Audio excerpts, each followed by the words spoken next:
two people start with the same money, same age, same city, same income, same $50,000 saved. One buys a rental house and feels like a future millionaire. The other buys index funds and feels nothing. No keys. No tenants. No exciting story. Just a number on a screen. At first, one of them looks smart. 20 years later?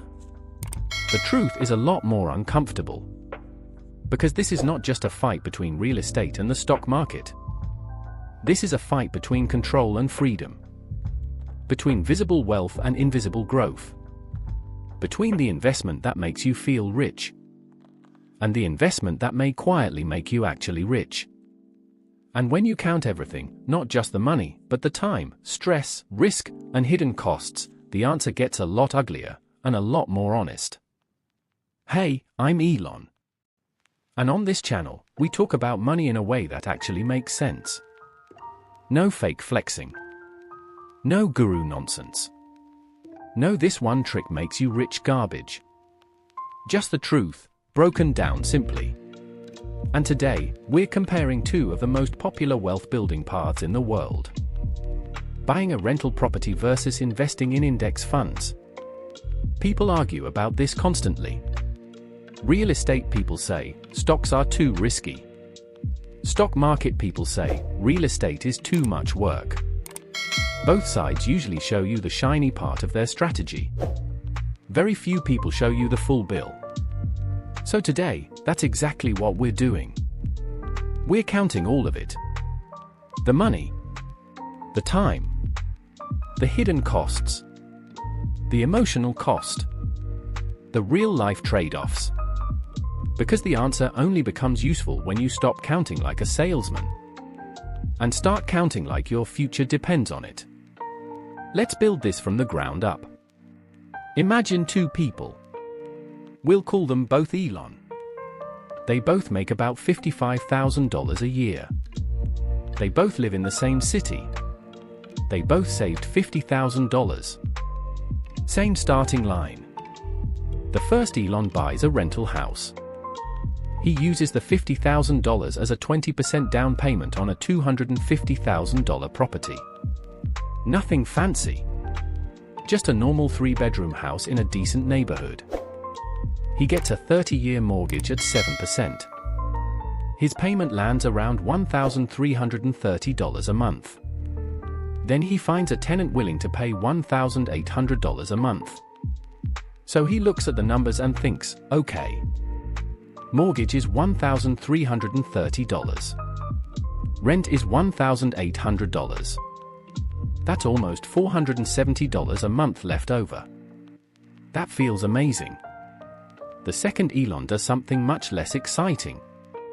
She takes the same $50,000 and puts it into a broad total market index fund. Then she sets up an automatic investment of $300 a month. That's it. No property. No leverage. No tenants. No contractor drama. No physical asset she can point to. At the beginning, the first Elon looks like the winner. He has a house. He has rent. He has something people understand. The second Elon has a brokerage account and silence. And that difference matters. Because one strategy feels powerful right away. The other strategy feels boring right away. And human beings are very bad at respecting boring things. Until boring things become giant. This is one of the biggest reasons real estate is so attractive. It feels real. The first Elon can drive by the house and think, I own that. He gets a rent payment every month. He tells people at dinner, I bought an investment property. And everybody immediately understands what that means. It sounds adult. It sounds impressive. It sounds successful. The investment has shape. It has walls. A roof. A front door. A tenant. That emotional power is not small. Because money decisions are never just math. They are also identity. A rental property makes people feel like they've entered a new class of life. It feels like owning a money machine. Meanwhile, the second Elon logs into her account and sees up a bit, down a bit, up again. That's not very exciting. Nobody says, "Wow, tell me more about your index fund." Nobody asks to see pictures of your brokerage account. Nobody feels jealous of automatic contributions. That is why so many people underestimate this path. Because it doesn't produce an ego hit early. And people confuse not exciting with not powerful. That is a big mistake. Because some of the most powerful things in finance are invisible in the beginning. Now let's slow down and talk about the trick that catches almost everyone. The rent check looks like income. But the rent check is not profit. It's just the first number. Before that money becomes real gain, a long line of people start taking pieces of it. The bank takes the mortgage payment. The city takes property tax. The insurance company takes premiums. The house takes maintenance. Time takes hours. Bad timing takes vacancy. Old equipment takes surprise repairs. And eventually, the property asks you for something ugly and expensive at the worst possible moment. That's why the napkin math lies. On a napkin, it looks like this. Rent minus mortgage equals profit. But real life is not written on a napkin. Real life is written in broken water heaters, leaking roofs, months with no tenant, and invoices you didn't plan for. Even if nothing catastrophic happens, normal ownership still costs money. Property tax. Insurance. Cleaning between tenants. Repairs. Turnover. Small fixes. Big fixes. And then there's the thing almost nobody prices honestly. Your time. If you manage the property yourself, you didn't buy passive income. You bought responsibility. Calls at bad times. Tenant problems. Scheduling repairs. Checking the place. Handling conflict. Worrying. If you hire a manager, then yes, your life gets easier. But now another slice of the rent disappears. That's why the real question is never how much rent comes in. The real question is how much survives after the property takes its share. That answer is often much smaller than beginners imagine. Now let's look at the second Elon again. She put in the $50,000. She adds $300 a month. And then almost nothing dramatic happens. At least not emotionally. There's no tenant to brag about. No house to point at. No visible evidence that she is building anything big. That's why index funds are so easy to ignore.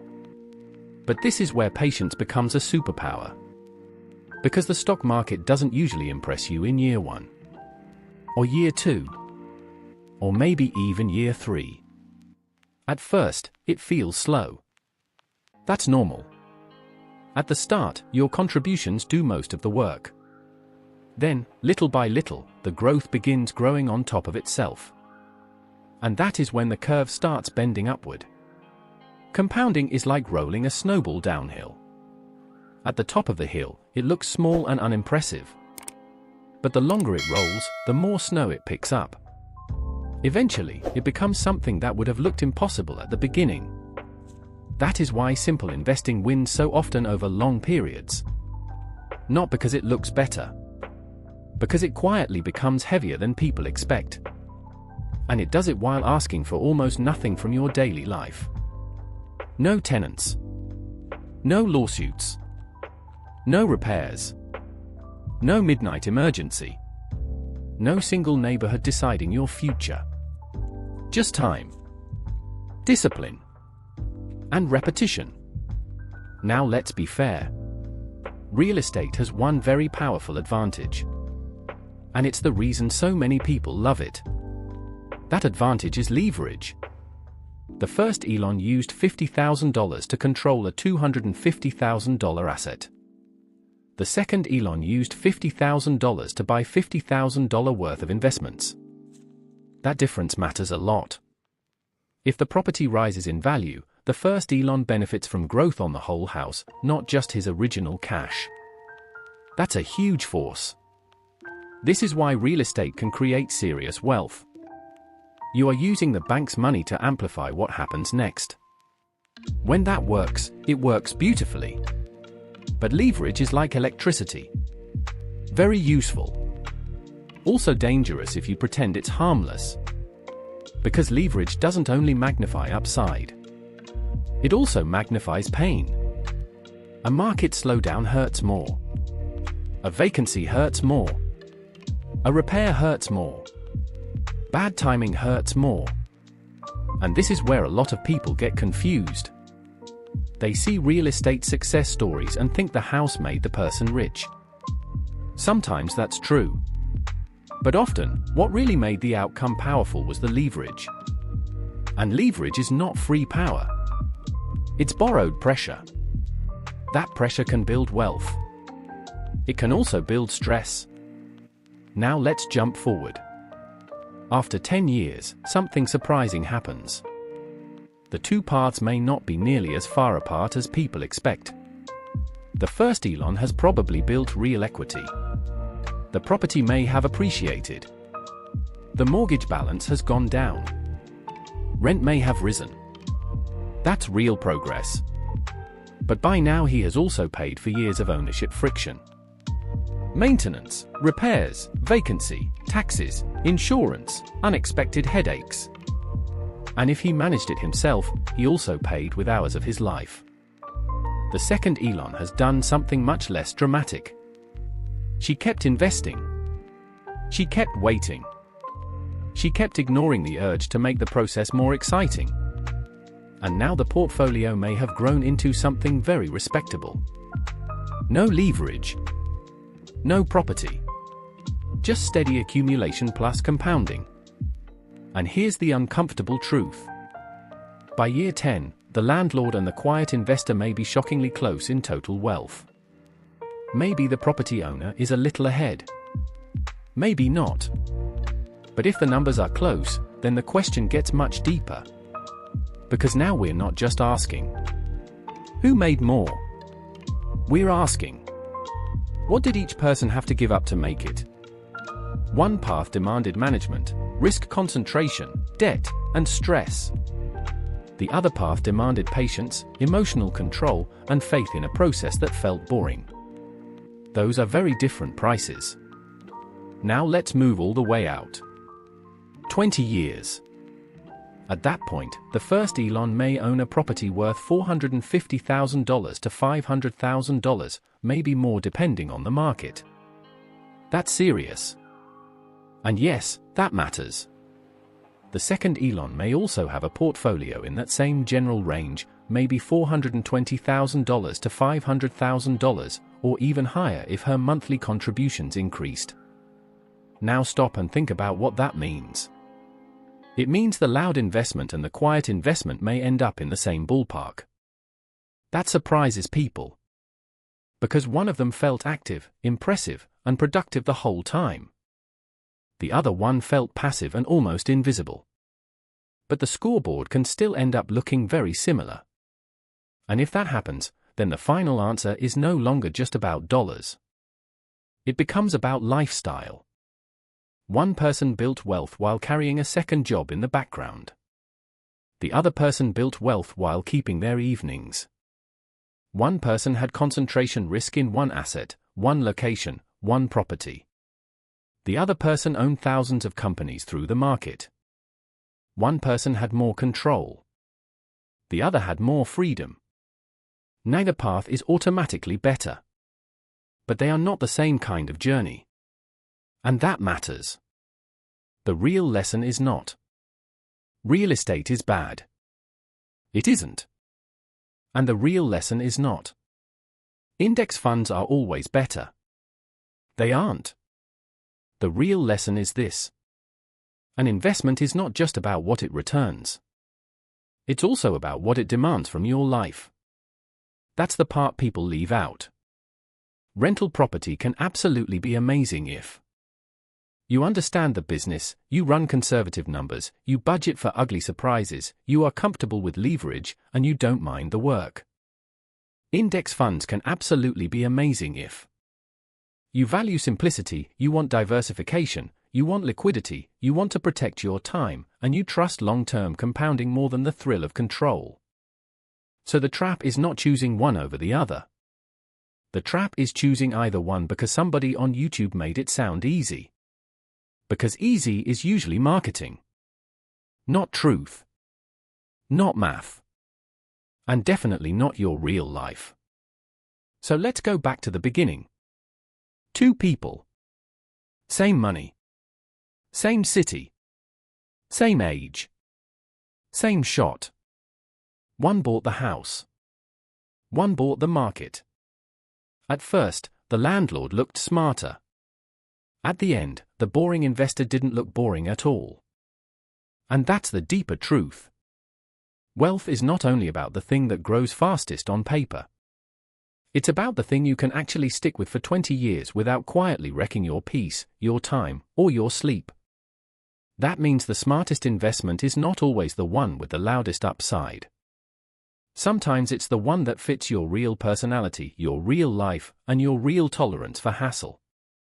So next time someone tells you, real estate always wins, or index funds always win, ask them one question.